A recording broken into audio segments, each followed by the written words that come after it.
నమస్తే, నేను మీ జాకిర్ హుసేన్. ప్రస్తుతం మనతోటి సీనియర్ జర్నలిస్ట్ జగదేవ్ గారు ఉన్నారు. వెల్కమ్ చెప్పేద్దాం. హలో సార్, నమస్తే. నమస్తే. ఎస్, అమెరికాలో నివసించే భారతీయులకి డొనాల్డ్ ట్రంప్ గుడ్ న్యూస్ చెప్పినట్టు తెలుస్తుంది సార్. ఏంటి అసలు అది? ట్రంప్ గారు జనరల్ గా చురక పెడుతున్నారు, అదే వాత పెడుతున్నారు, వెన్న రాస్తున్నారు అన్నట్టు. కాకపోతే ఇప్పటికే అమెరికా స్థానికత దాని మీద ఆయన నెగ్గుకొచ్చాడు. బయట వాళ్ళు ఎవరు ఉండకూడదు, వెళ్ళిపోవాలన్నట్టుగా రకరకాల స్ట్రిక్ట్ రూల్స్. వీసాల్లో కూడా O1 వీసా ఇప్పుడు కొత్తగా ఇంట్రొడ్యూస్ చేశాడు. దానికి కొన్ని రకాల కళలు, కొన్ని రకాల స్కాలర్షిప్లు, కొన్ని రకాల డాక్టరేట్లు గట్రా ఉంటే కంటిన్యూస్గా 3 ఏళ్ళ వరకు వీసా ఇచ్చే ఏవో రకరకాలుగా, పైగా దానికి ఖర్చు కూడా తక్కువ అయ్యేలా చేయడము, ఇవన్నీ చేస్తున్నాడు. అంటే ఒకటి అక్కడ ఇదేంటది అప్పుల్లో ఉంది, దాన్ని అన్ని కవర్ చేయడం కోసం ఒక వార్తలు వినిపిస్తున్నాయి. మరోటి ఎంత చేసినా కూడా మన వాళ్ళు మనలాంటి విదేశీయులందరూ కూడా అమెరికాలో స్థిరపడడానికి ప్రయత్నించడం వల్ల అక్కడ నిరుద్యోగం కూడా పెరిగిపోయిందంట. మరొక విషయం ఏంటంటే నిరుద్యోగం కూడా అక్కడ ఎలాంటి వాడైనా, హౌస్ కీపింగ్ అయినా, ఎలక్ట్రీషియన్ అయినా, ప్లంబర్ అయినా సరే శని ఆదివారాలు వస్తే పని చేయడంట. వాళ్ళు 5 రోజులే చేస్తారు. సో అలాంటివి మన వాళ్ళు అందిపుచ్చుకోవడం వల్ల అక్కడ లోకల్గా ఉండేవాడికి ఆ వర్క్ కూడా, ఆ విధి కూడా దొరకట్లేదు. సో ఇప్పుడు ఏం చేస్తున్నాడు, స్థానికత అనే పేరుతో లోకల్గా ఉండే వాళ్ళే, చదువుకోవడానికి వచ్చిన వాళ్ళు కూడా అక్కడ చిన్న చితక ఉద్యోగాలు చేయడం అనేది ఆయనకు నచ్చక అవన్నీ తప్పించడానికి రకరకాల ట్యాక్సులు, రకరకాల నిబంధనలు అవి పెడుతున్నాడు ఆయన.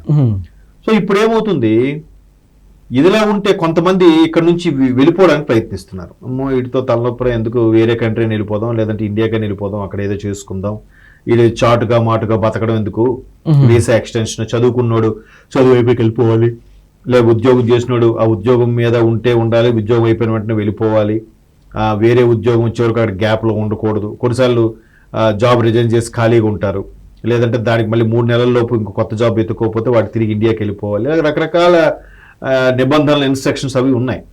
సో అయితే ఇప్పుడు ఆయన O1 వీసా పెట్టి కొంచెం వెసులుబాటు కల్పించాడు.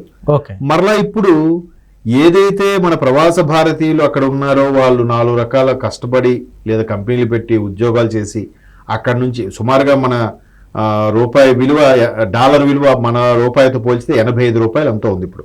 80 నుంచి 85 మధ్యలో ఉంది. అంటే ఒక 85 రూపాయలు ఒక డాలర్ కదా, మనకి అది ఎక్కువే కదా. ఇప్పుడు 2 వాళ్ళకి ఏమో సింపుల్గా $2 అన్నాడంటే దగ్గర దగ్గర 160 రూపాయలు పెట్టాలి. సో అంత కాస్ట్ ఉండడం వల్ల వాళ్ళకి అక్కడ జీతాలు కూడా ఎక్కువ ఉంటాయి కాబట్టి అవి కొంత మిగిల్చుకొని మన ఇండియాకి పంపిద్దామంటే మన ఇండియన్ కరెన్సీకి వచ్చేసరికి వాడు ట్యాక్స్ 5% పెంచాడంట. అంటే ఒక 100 రూపాయలు పంపిస్తే 5 రూపాయలు వాడు ఉంచుకొని మిగతా 95 రూపాయలు ఇక్కడికి వస్తుంది. ఇక్కడికి మళ్ళీ ఎక్కువ అయితే మళ్ళీ మన ట్యాక్స్లు బేర్ చేయాలి, అది వేరే విషయం. మళ్ళీ సో అలాంటి సందర్భాల్లో ఆ 5 రూపాయలు కాస్త ముందు కుదించారట 3 రూపాయలకో 3.5కో. సరే 3.5కైనా కుదించారు, సంతోషం అనుకుంటే లేటెస్ట్ అప్డేట్ ఏంటంటే 1% కలెక్ట్ చేయడానికి డిసైడ్ అయ్యిందట. అంటే ఒక పక్క చొరక పెడుతున్నాడు, మీరు ఎవరు ఉండడానికి వీలు లేదని, మరోవైపు కొన్ని అమెండ్మెంట్స్ చేస్తున్నాడు. అంటే బయటికి మాత్రం మీరు మాకు అవసరం లేదు, మీరు మా దేశం విడిచిపోండి అని చెప్తున్నట్టు ఉంది, కానీ లోపాయకారంగా ఉండరా వెళ్ళిపోకండి, మీరు వెళ్తే మా దేశం ఏమవుద్ది పరిస్థితి అన్నట్టుగానే ఉంది.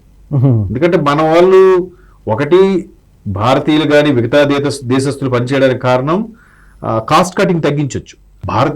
అమెరికా వాడు ఒక పనికి 100 రూపాయలు తీసుకున్నాడు అనుకోండి, మనోడు 30 రూపాయలు 40 రూపాయలు కూడా పనిచేసేస్తాడు.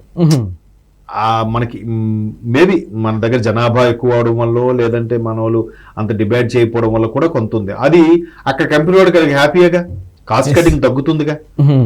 పైగా మన వాళ్ళు కూడా కొంతమంది కొన్ని కంపెనీలకి హెడ్స్ గా మారిన తర్వాత ఈడేదో కంపెనీకి మిగిల్చాడు అని అనుకోవాలని అనవసరంగా ఉన్న ఫెసిలిటీస్ అన్ని తీసేయడం. ఒకప్పుడు డ్రాపింగ్ పికప్ ఉండేది, అది మెల్లమెల్లగా తీసేశారు. ఇప్పటికీ కొన్నిటికే ఉంది. ఆ తర్వాత విపరీతంగా స్నాక్స్ అవి ఇచ్చేవారు, ఫుడ్ కూపన్స్ ఇచ్చేవారు, ఆ వీకెండ్ వస్తే అవుటింగ్ తీసుకువెళ్ళారు. ఇప్పుడు అవి ఏవీ లేవు, మెల్లమెల్లగా అన్ని సెజరింగ్ ఇచ్చేశారు.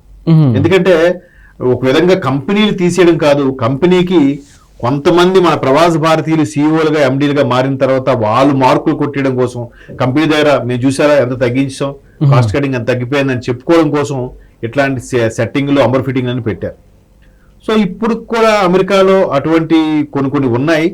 బట్ మన వాళ్ళు ఎప్పుడైతే అవుతారో అక్కడ అది ఎట్లాంటివి చేస్తారు వాళ్ళు.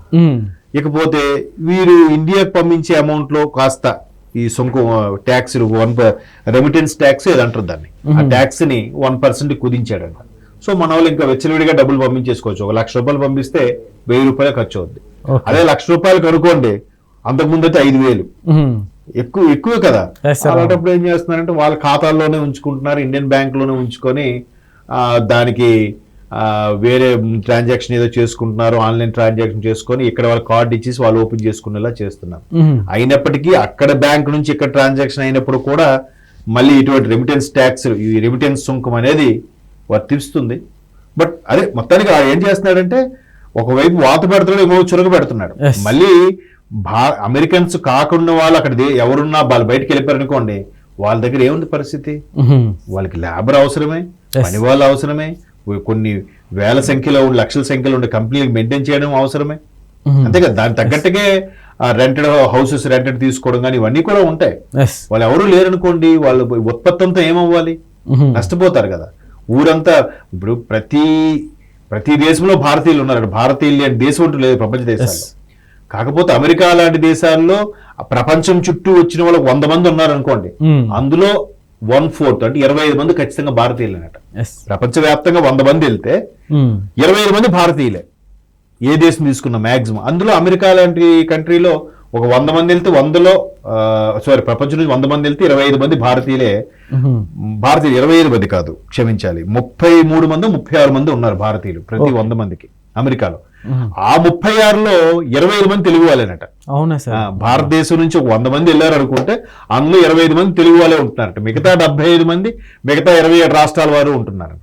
సో మన తెలుగు వాళ్ళకి అంత జాబ్ ఆపర్చునిటీస్ కానీ మన వాళ్ళకు జాబ్స్ కొట్టగొట్టడం కానీ బాగా ఉంటుంది. సో ట్రంప్ అలా చొరక పెడుతున్నాడు, వెన్న రాస్తున్నాడు, ఆ ట్యాక్స్ పెంచుతున్నాడు, మళ్ళీ తగ్గించి ఈ ట్యాక్స్ అంటున్నాడు, సుంకాలు అంటున్నాడు. అక్కడ ఆర్థిక పరిస్థితి అయితే బాగా చితికిపోయింది. ఆల్రెడీ చాలా మంది రోడ్లెక్కి ధర్నాలు కూడా చేస్తున్నారు.